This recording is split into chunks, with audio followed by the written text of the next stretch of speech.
Corona virus نے یہ بات ثابت کر دی ہے کہ جو عورت ماسک میں سانس لے سکتی ہے وہ نقاب میں بھی سانس لے سکتی ہے۔ یعنی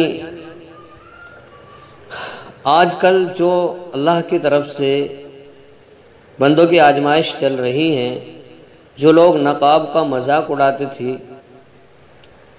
جو اس کے مخالف تھے، ان کو عبرت اور سبق حاصل کرنا چاہیے کہ اللہ تبارک و تعالیٰ نے ہر ایک مرد و زن کے چہرے پر یہ نقاب کی شکل میں ماسک لگوا دیا ہے۔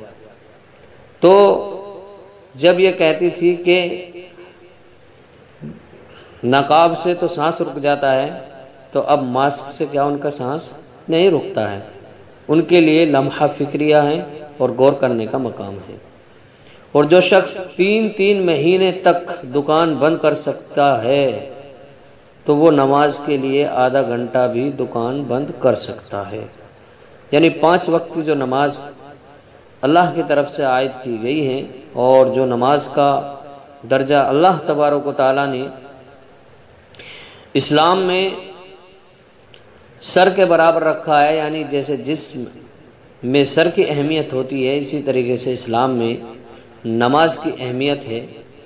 تو اتنی اہم عبادت کو کاروبار کے چکر میں آ کر کے کیا آدھے گھنٹے کے لیے 1 گھنٹے کے لیے وہ بند نہیں کر سکتا؟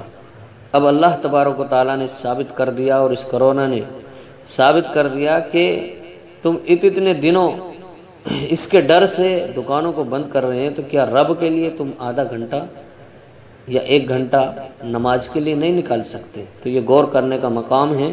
اللہ تبارک و تعالی ہمیں ان باتوں سے نصیحت حاصل کرنے کی توفیق نصیب فرمائے، گناہوں سے بچنے کی توفیق نصیب فرمائے، اللہ کے احکام کو ادا کرنے کی توفیق نصیب فرمائے۔